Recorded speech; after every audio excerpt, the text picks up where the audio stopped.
That's Nick. And that's Joseph. And today we're here to talk about episode 3 of The Lost Flowers of Alice Hart, which the episode is titled Lantern Bush, which means Hope May Blind.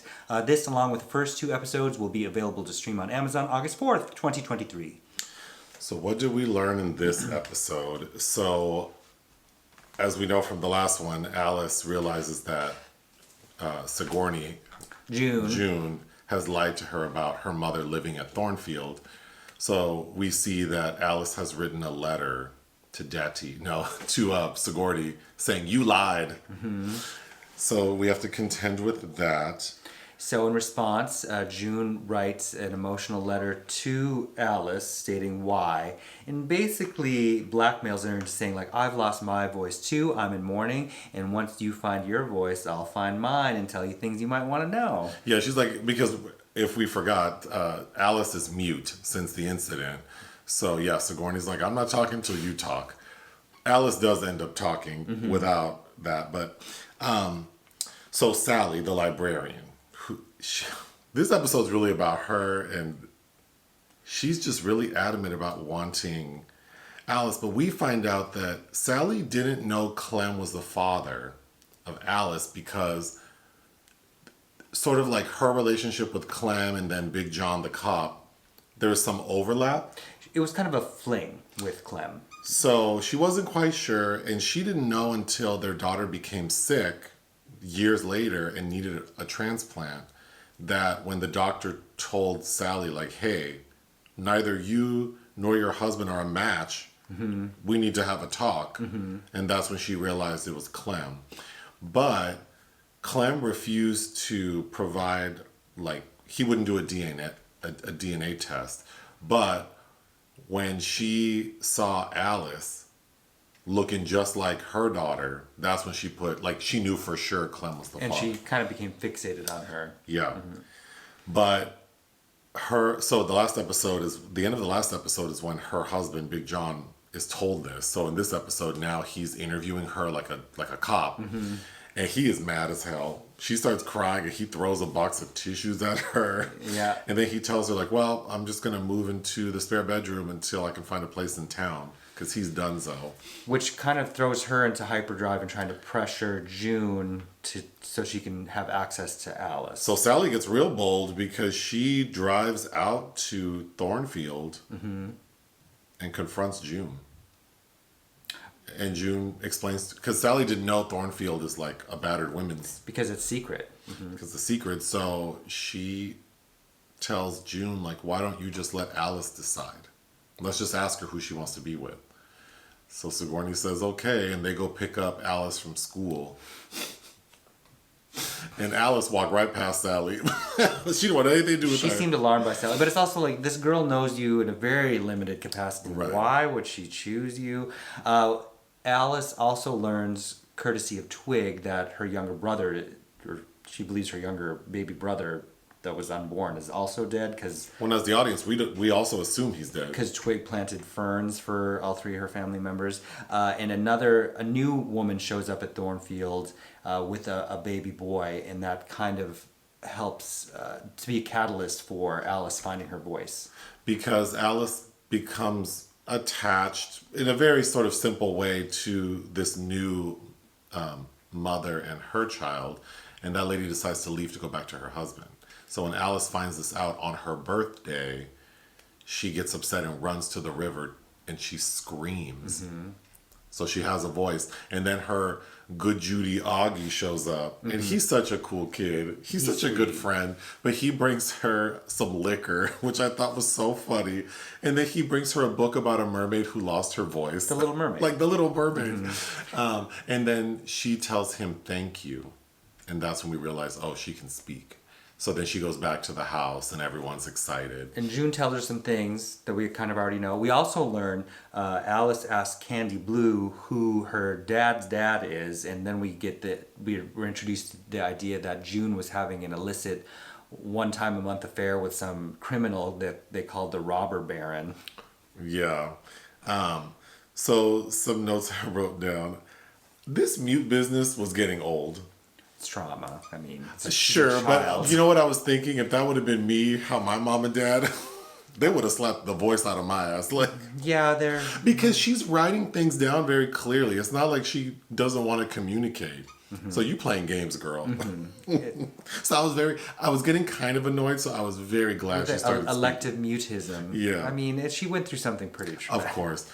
So while she's still mute and mad, Alice gives Sigourney a bouquet of flowers. And, you know, the bouquets all have a message.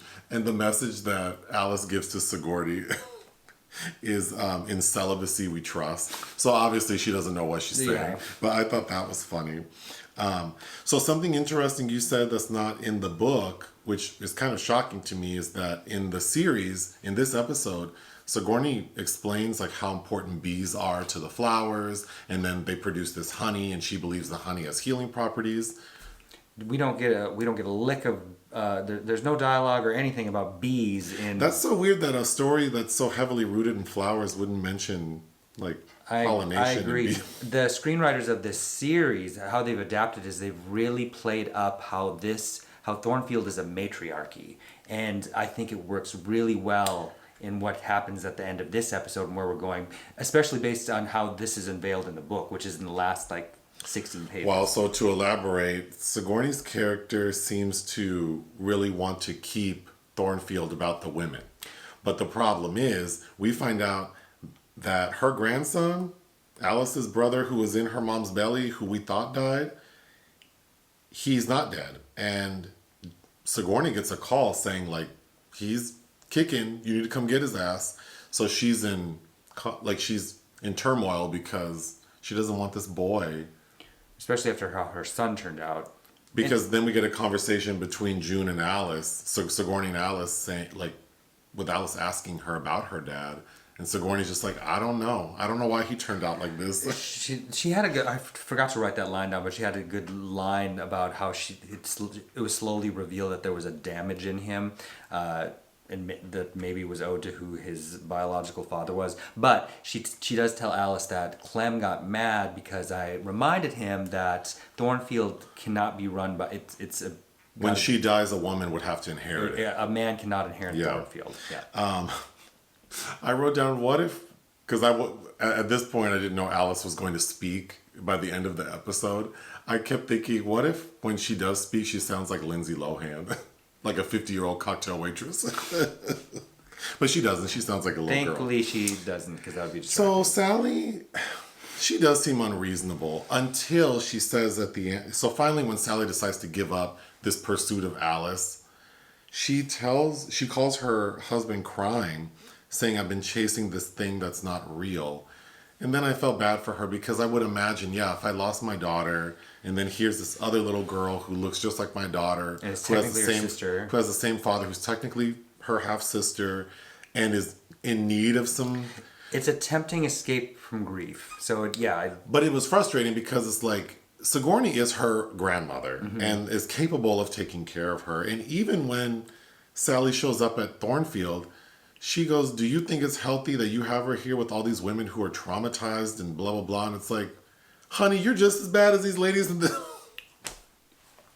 Right? I mean, but I think it was a good line at the end that made me feel more empathy for her. Mm-hmm. Sure.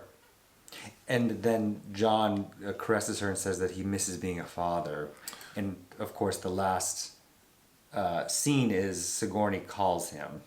So we can presume that since Sigourney doesn't want this grandson, she's probably going to give it to...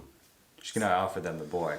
Yeah. Another instance that we forgot to mention is June teaches Alice how to drive. Or they have a driving Which was lesson. a cute scene because she's teaching her how to drive a manual transmission. And she's like, every woman needs to know how to drive. And, which you brought up a good point, that a lot of women that can't get out of bad relationships is because they have no means of escape. It reminded me of this film called Mustang about the 5 sisters that each gets married off one by one, and the only way the youngest one can escape is she learns how to drive in the nick of time so she can get away. So Sally goes to the area where because Thornfield is far away from the town they're in, so she goes kind of closer to Thornfield, and she stops at a restaurant and is kind of asking around, like, hey, do you know where Thornfield is? And the waitress in the restaurant, she asks, happens to be Augie's mom, who also used to live at Thornfield. So when Sally says, "Do you know where Thornfield is?" That lady gets close to her and goes, "Are you okay?" And Sally doesn't know what Thornfield is, so she's like, "Yeah, why wouldn't I be okay?" And then, of course, So that I think in the book her name is Borjana. She's Bulgarian. She gets up to leave and Sally goes, "Oh, but I know June." And she turns around and she goes, "Maybe you better call ahead." yeah. The server is smart enough to know, like, I'm not gonna tell this lady, but of course Sally goes like cruising around the schools and happens to see Candy Blue dropping Alice off at school. So Sally follows Candy to Thornfield. And that's how she gets there. And we also get more sinister mentions of Candy's relationship with Clem, who has a matching scar on her hand because they were having a questionable relationship. I can't tell. So Candy, the flashback, Candy looks like a girl, like maybe 13. But Clem also looks like he's a teenager. So I don't know if it seems inappropriate in that, like, you're this man in a battered women's place. Like, what did you say? Like a Fox in the hen house. Yeah, so it felt icky at minimum in that way. But yeah, that's where they get this, like, matching scar. But yeah, I'm still intrigued. I can't wait to see what happens. I'm very impressed how they've structured this based on the source material, as I keep saying. Anything else? No. Hit the thanks button. Listen to our podcast. Bye.